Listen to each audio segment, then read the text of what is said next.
Yeah, but anyway, so the lady, she's running as a Democrat, and they say that her husband is a Republican. And I think he's already in office, and she's running. And she said that she wanted to disclose it before anybody else because people like to dig into your personal business. She says that she and her husband are in a non-monogamous relationship. Hey, y'all, happy Wednesday. It's Wednesday. I'm on lunch. I ain't have nobody to talk to. I said, I'm going to come talk to my stars. How's everybody doing? If you're new here, welcome to the family. We call ourselves stars because we are letting our light shine, that everybody knows that God is real. That's why I'm here, y'all. Yeah, so how's everybody doing? It's beginning to get a little hot here in Louisiana, y'all. My dash was 90 before I put the air on. I like the summer, I just don't like the heat. Yes, indeed. But so I was coming on and been listening to the Diddy trial, and I was like, Lord have mercy, y'all. Then I about all the sexual, I don't know, y'all, and a lot of people, a lot of what you're hearing is nothing new. I had a friend, she was telling me this older guy liked her, and he was in his 70s. And some of the things he was talking about he liked to do or have people to do, I was like, Lord have mercy. I feel like I'm just, am I approved is what I was saying. Oh my God, y'all. And I don't want to offend anybody, but I'm just telling y'all the depths and the deep, dark things that go on in people's lives. And it's not just Diddy. And I think it's gonna make people start looking at people differently. And you know what? And I say it, y'all, there's some good stuff. That gold bond, can y'all see it? Because my hands be so dry. But y'all, so when my friend told me what that old man said, I was like, you know, I'm beginning to get to the point where nothing really surprises me, y'all. This world we live in, man. Ooh.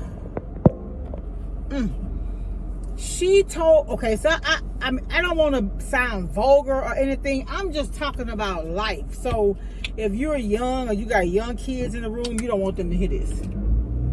Like my pastor say, I just want to warn you guys, this is not something I would normally discuss. Yes, I am a Christian woman, but I am not naive to the things of the world. So I just want to talk about something really, really quick and share something that I was privy to. This portion of this video is for adults only. You know, you don't want to talk about sex in front of your kids. If you don't talk to them about it, they're going to hear it in the street. So you have to kind of come at it at a different angle. You know what I'm saying? But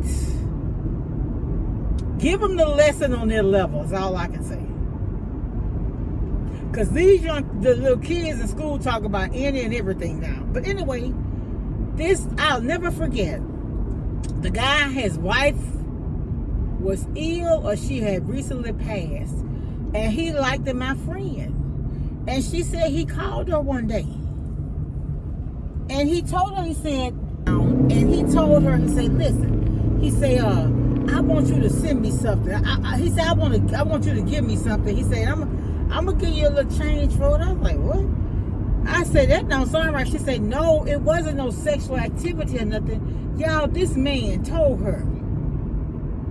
And the reason why, and I'm not trying to be vulgar, but the reason why I'm talking about this is because the vulgarity is actually in the atmosphere right now with this Diddy trial.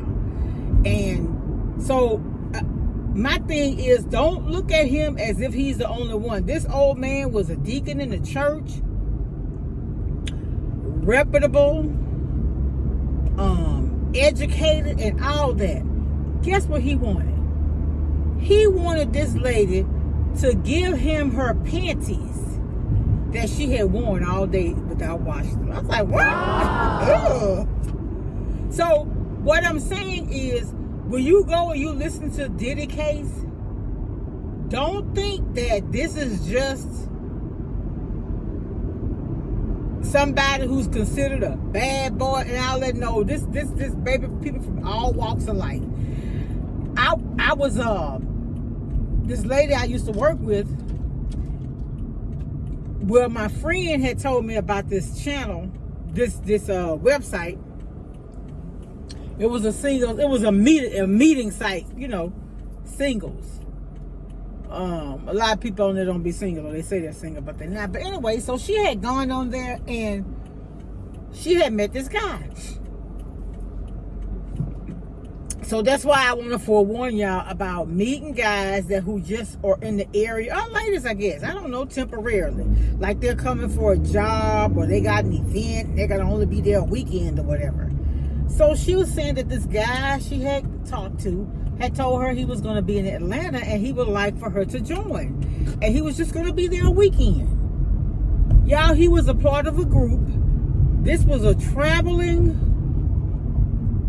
swinging group. Swinger, I guess, or they call it swingers group. They would meet up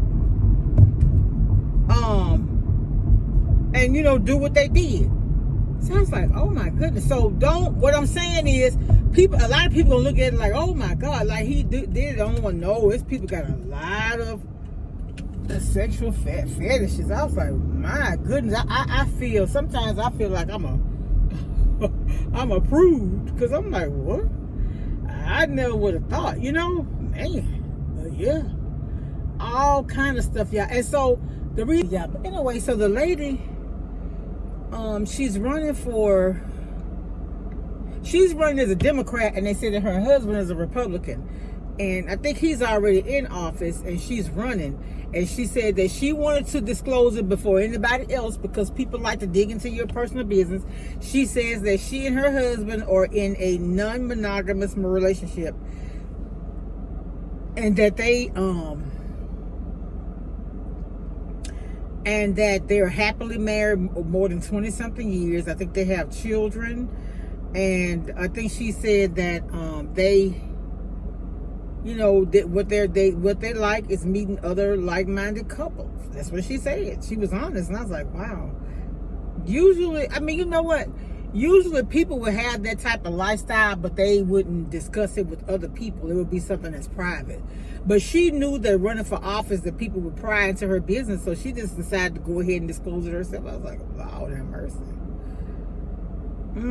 Anyway, and like I was listening to this young man, he was recording, he was giving his commentary on the Diddy case, and he was saying this young man literally started crying. He was like that he felt so sorry for the kids having to sit there and listen to that.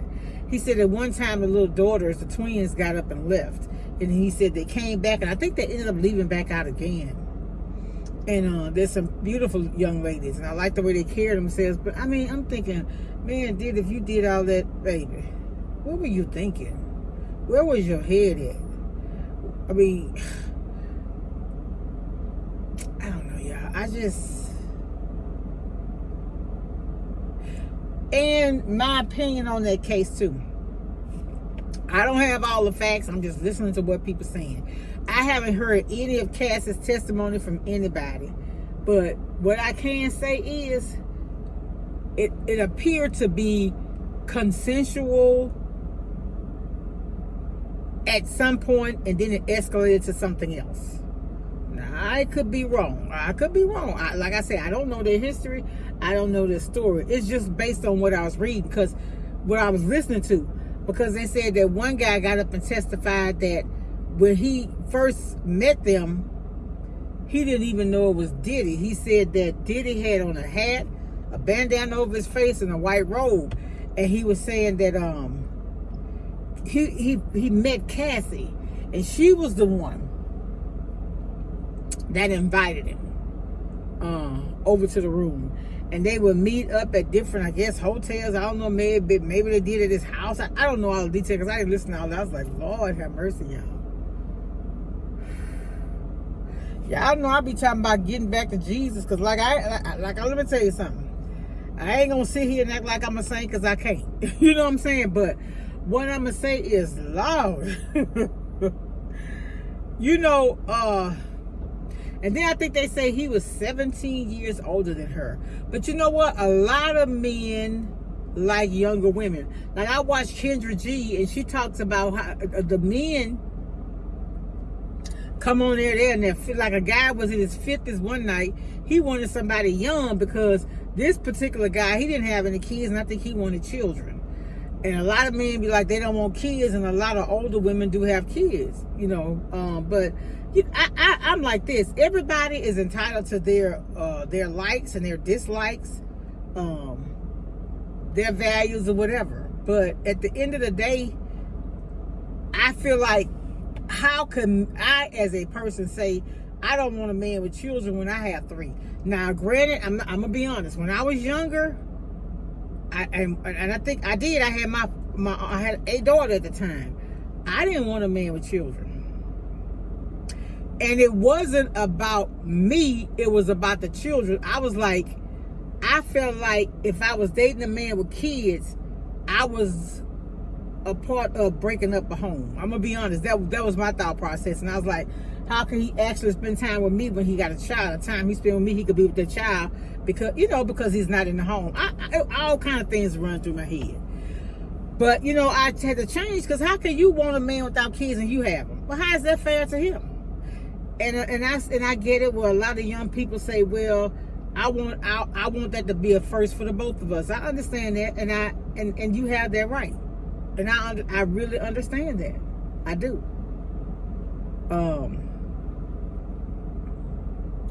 Blended families are a beautiful thing when it works well and when the people get along.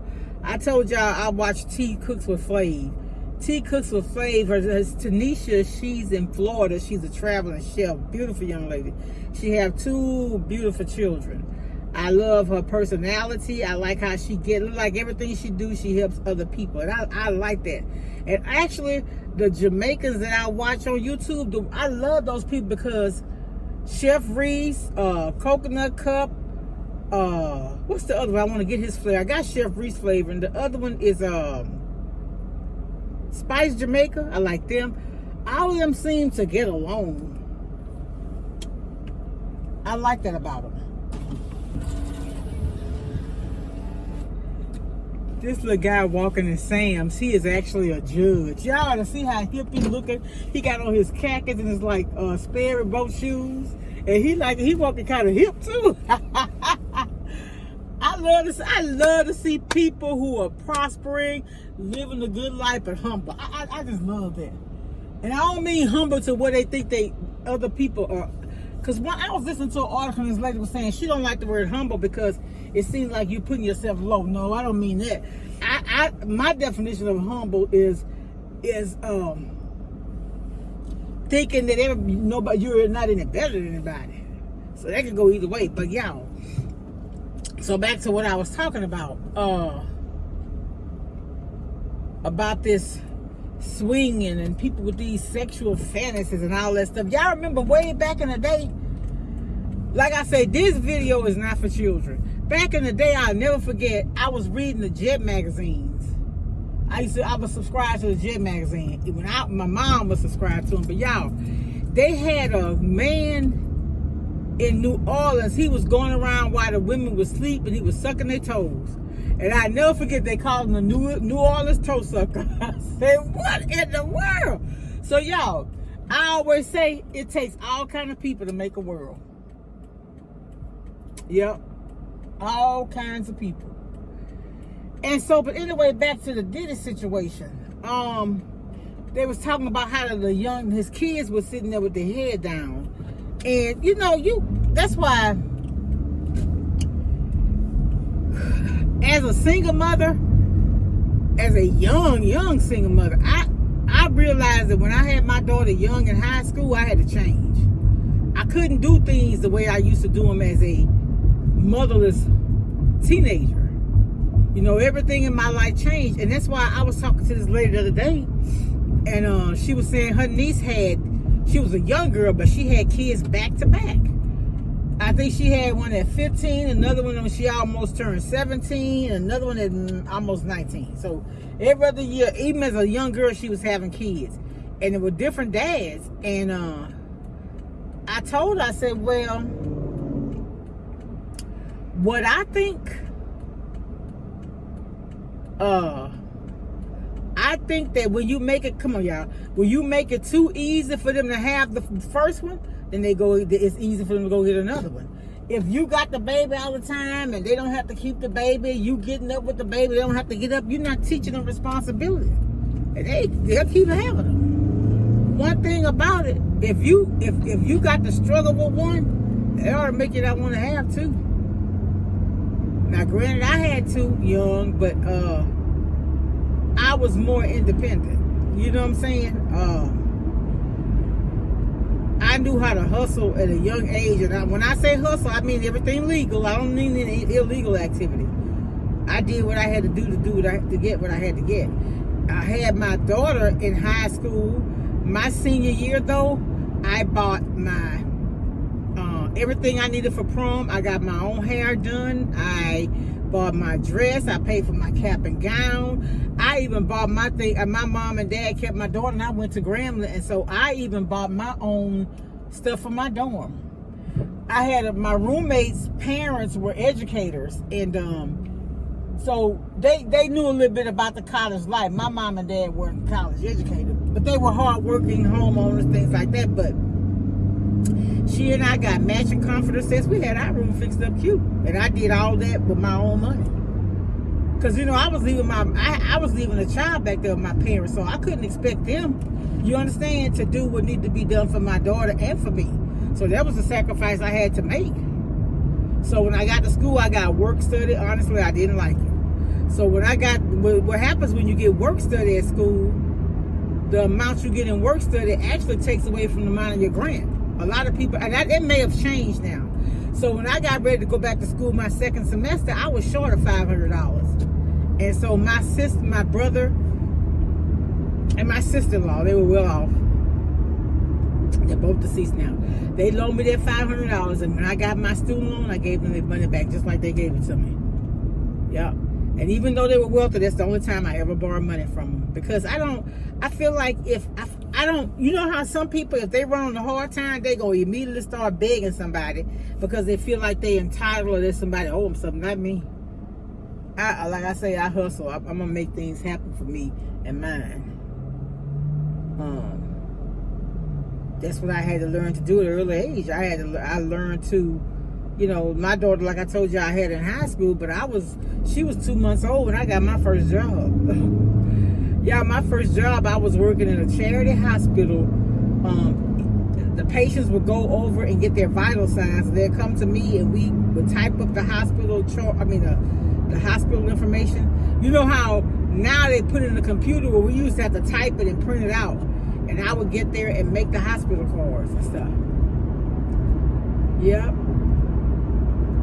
But I remember having to go, like the patients be brought into emergency. And you know how when they come in the emergency room, they go straight in as opposed to coming being signed in. So I had to go in, and the emergency patient, we had to get their signatures and stuff like that. And I mean, I just had to learn to be responsible at an early age.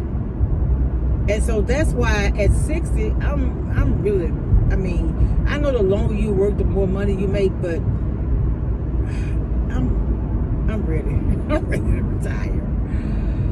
So I don't know. I'm praying and asking God for guidance. What should I do? And it's in every area of my life. I have so much uncertainty, and I don't know if that's a good thing or a bad thing. I'm waiting on God, and I hadn't gotten an answer. But delayed doesn't mean denied. And I know that on so many levels in my life. Because I have manifested, y'all. I have said things. When they say you can speak things into existence, that's true. It is so true. Y'all, I said, I'll tell y'all about that later though. Because that particular statement in that situation, y'all, I'm still in awe over that situation. Honestly. It's all kind of stuff going on. It's a lot.